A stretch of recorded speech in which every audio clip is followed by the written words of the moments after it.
करते हैं आपकी आंखों को सेव करने की बात करते हैं। सारे प्लेजर्स आपके आंख से ही है। जो आप चीजों को एंजॉय करते हो अपने आंख से ही ना देख के करते हो, तो इसलिए अपने आंख को प्रोटेक्ट करना बहुत जरूरी है। और ये आंख जो है ये हमारे शरीर के सबसे फैसिनेटिंग और कॉम्प्लेक्स बॉडी पार्ट्स में से एक है। कंजंक्टिवाइटिस की बात करें तो अभी ये इतना सर्ज हो रहा है जो कि बहुत ही ज्यादा चिंताजनक बात है। हर जगह ये फैल चुका है, लेकिन इसके बारे में कई रिलैक्सिंग बातें भी है जो कि आपको जान लेना चाहिए, क्योंकि इसके बारे में बहुत सी डर है जो कि लोगों के मन में बैठ गई है। तो उस डर को भी दूर करना जरूरी है। अगर आपको सिम्टम्स दिखे तो ऑफ कोर्स आपको आई डॉक्टर के पास जाना चाहिए, लेकिन एक चीज है कि इससे डरने की जरूरत नहीं है। ऐसा नहीं कि कंजंक्टिवाइटिस आपको हो जाएगा तो आपका आंख ही चला जाएगा हमेशा के लिए। जैसे कि बहुत लोग मिस इन्फॉर्मेशन फैला रहे हैं कि कंजंक्टिवाइटिस होने पर ये परमानेंट हो जाएगा, ये हो जाएगा। पागल है क्या? जो बेसिक नॉलेज अभी के टाइम पर आपको होनी चाहिए वो ये जो कि मैंने आपको बताया है, लेकिन बात ये है कि और भी आपको जानने की जरूरत है कि वायरल कंजंक्टिवाइटिस होता है, बैक्टीरियल होता है और एलर्जिक होता है। लेकिन इसमें जो वायरल कंजंक्टिवाइटिस है ये ज्यादातर लोगों को हो रहा है और 7 से 14 दिनों के अंदर बिना ट्रीटमेंट के ही ये अपने आप ठीक हो जा रहा है, वायरल वाला। और कई लोगों में तो 2 से 3 हफ्ते लग रहे हैं और डॉक्टर के पास जाने पर एंटीवायरल मेडिकेशन जो है वो आपको लेना चाहिए। लेकिन एक फैक्ट जान लो, और इसमें अमेरिकन ऑप्टोमेट्रिक एसोसिएशन का भी आप आर्टिकल देख लो कि कोई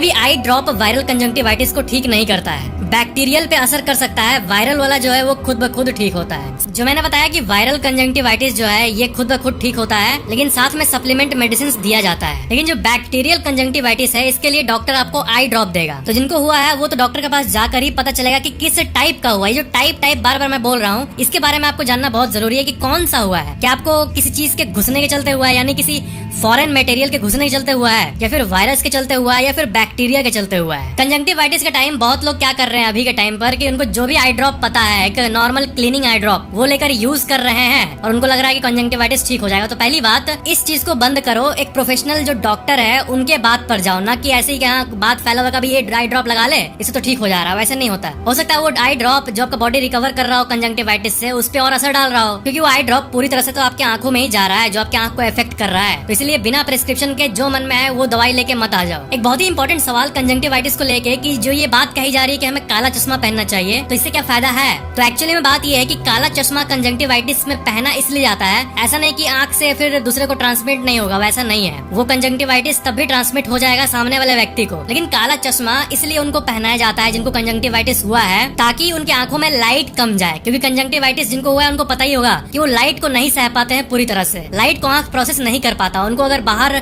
आसमान को भी देखने बोलो तो वो ठीक से नहीं देख पाएंगे। तो इसलिए ब्लैक ग्लासेस पहना जाता है। बाकी पहनने से जो स्प्रेड है वो नहीं रुकेगा, जो एक से दूसरे में फैल रहा है वो नहीं रुकेगा। कंजंक्टिवाइटिस के बारे में और एक बहुत ही प्रचलित बात है कि आप अगर कंजंक्टिवाइटिस किसी को हुआ है और उसके आंखों में जस्ट देखोगे, इसी से आपके आंख में कंजंक्टिवाइटिस हो जाएगा। ऐसा मिथ बहुत जगह पर भारत में फैला हुआ है, लेकिन एक्चुअली में एक बहुत बड़ा मिथ है। MYTH, जस्ट किसी के आंख में आंख मिलाकर आंख में देखने से कंजंक्टिवाइटिस नहीं फैलता है। एक और फैक्ट आपको पता होना चाहिए कि आपका जो मोबाइल फोन है ये कितने जगहों से गुजरता है, और कई स्टडीज में ये भी पता चला है कि मोबाइल फोन जो है वो आपके टॉयलेट सीट से भी ज्यादा गंदा है। इस बात को आपने सुना होगा। तो फिर ये अगर कोई कंजंक्टिवाइटिस वाला पर्सन छू ले और फिर आप भी उसी मोबाइल फोन को फॉर एग्जांपल यूज करो और आप रैंडमली अपने आंख को ऐसे टच किए, तो इससे बहुत ज्यादा चांसेस बढ़ जाता है कि आप में भी वो आ जाए। होगा ही ऐसा नहीं है, लेकिन चांसेस बढ़ जाता है। और एक सवाल आप लोगों में से बहुत लोगों के मन में होगा कि ये जो कंजंक्टिवाइटिस है ये बारिश के टाइम, बारिश के सीजन में यानी मानसून में ही क्यों फैल रहा है? तो इसका आंसर ये है कि मानसून में जितने भी वाटर सिस्टम्स है वो फ्लड हो जाते हैं और एक्सेस वाटर होने के चलते कॉन्टेमिनेटेड वाटर भी जगह जगह भर जाते हैं। कॉन्टेमिनेटेड वाटर यानी आपके घर में जो नल में पानी आता है वो भी कॉन्टेमिनेट हो जाता है। बारिश के टाइम नॉर्मली फ्रेश जितना होना चाहिए पानी उतना होता नहीं है, और फिर वही पानी जब घर में आता है या फिर उसी से लोग अपने मुंह को धोते हैं तो इन्फेक्शन हो जाए इसके चांसेस बढ़ जाते हैं। और जो पानी में नमी होता है मानसून के टाइम, ह्यूमिडिटी, ऐसे एनवायरनमेंट में जो बैक्टीरियल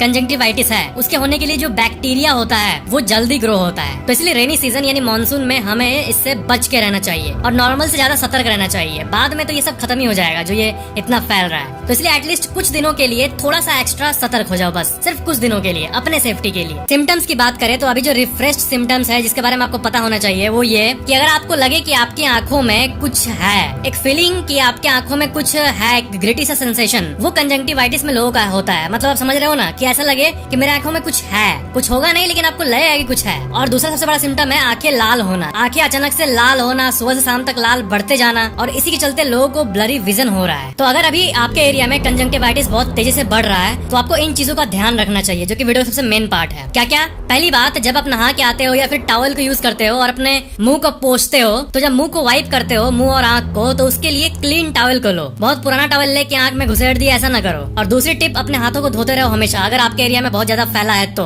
और अभी अपने आंखों को कम से कम छुआ करो। जैसे होता है ना, आंख छूने की बहुत लोगों की आदत होती है कि आंख को छूते रहते हैं, आंख को मलते रहते हैं, तो वो मत करो। और कॉन्टैक्ट लेंस वालों के लिए ये टिप आ रही है कि कॉन्टैक्ट, जो कि आप लोगों में से बहुत लोगों के लिए काम के नहीं है, लेकिन 1% ऑडियंस जो कि कॉन्टैक्ट लेंस लगाती है, आप लोग को ये कह रहा हूँ कि आप लोग अपने मंथली कॉन्टैक्ट लेंस को डेली से रिप्लेस कर लो। क्योंकि मंथली वाले को 1 महीने तक हम लिक्विड में रख के यूज करते हैं, लेकिन डेली वाला फ्रेश होता है, डेली फ्रेश लेंस लगाने को मिलता है। तो अभी कुछ दिन के लिए, जब तक ये महामारी है, तब तक एटलीस्ट डेली में शिफ्ट कर जाओ। क्या वो पता है कि आप अपने आंख को 1 सेकंड में 5 बार ब्लिंक कर सकते हो हाईएस्ट। आप करके देखो 1 सेकंड में 1 2 3 4 5 ऐसा आप करो एक बार ब्लिंक, तब 1 सेकंड में 5 बार से ज्यादा ब्लिंक नहीं कर पा रहे होगे। और एक फैक्ट ये है कि जब आप बातें कर रहे होते हो, टॉक कर रहे होते हो, तब आप ज्यादा ब्लिंक कर रहे होते हो। एक और फैक्ट ये है कि जब आप रात को फ्लैश से फोटो खींचते हो, तो देखना जब आप फ्लैश ऑन करके फोटो खींचते हो तो आंखें रेड दिखती है। ये चीजें आपने बहुत बार नोटिस की होगी। आपके आंखों के अंदर एक लेयर होता है क्रोइड नाम का, वो खून से भरा होता है, उसमें खून भरा रहता है और वो आपके रेटिना को नरिश करता है। और जब कोई आपका फोटो खींचता है फ्लैश के साथ, तो इसी एरिया से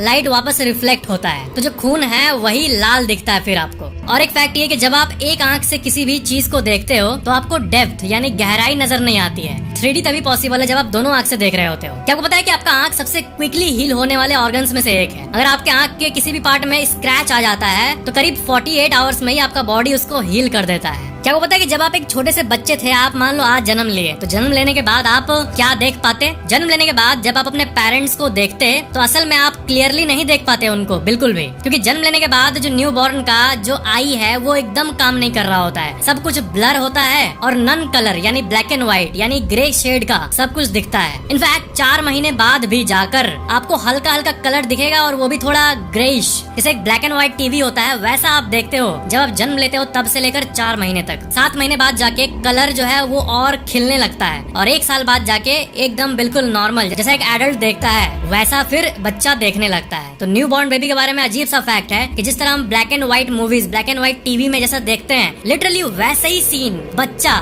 रियल वर्ल्ड को देखते टाइम देखता है। क्या आपको पता है कि आपका जो मेमोरीज है, इस सब पे ध्यान दो, मेमोरीज यानी आपकी यादें, उसमें से 80% जो है वो उसी से डिटरमाइन होती है जो आप अपने आंखों से देखते हो। जब हम मेमोरी कहते हैं तो इसमें क्या क्या आता है? आप जो टच करते हो कोई चीज को, यादें, किस चीज को आप टच किए उसकी याद, या फिर किसी स्मेल की याद, या फिर आपने कुछ देखा था उसका याद यानी फोटो याद। तो 80% जो हमारी मेमोरी होती है वो आपके विजन से कैप्चर की हुई डेटा से ही बनती है। क्या आपको पता है कि गेको ये जो क्रीचर है इसका आंख 350 गुना ज्यादा सेंसिटिव है कलर से जितना हमारा आंख है उसके मुकाबले। यानी जितना अच्छा हम कलर को देख पाते हैं, हमें क्या लगता है कि हाँ हम ये कलर देख रहे हैं तो हमें तो पूरा क्रिस्प अच्छे से दिखाई दे रहा है, साफ दिखा रहा है, हम तो ह्यूमन है, हमें बेस्ट क्वालिटी दिखता होगा। लेकिन इसके ऊपर भी एक और शार्पनेस की दुनिया है जिसको हम लोग फील नहीं कर सकते, क्योंकि ये ऐसी बात हो गई कि हम लोग मेढक हैं जो कि कुएं में हैं, लेकिन बाहर के समुद्र को हम लोग देख ही नहीं पा रहे, तो हम लोग को लग रहा है कि कुआं ही सब कुछ है। तो हम लोग उस इंटेंसिटी को देख पाए हाईएस्ट जो हम लोग बचपन से देखते आ रहे हैं। लेकिन गेकोज और ऐसे कई क्रीचर्स हैं जो कि और अच्छे से कलर्स को देख पाते हैं। 350 टाइम्स ब्राइटर और क्रिस्पर कलर्स को देख पाता है ये गेको।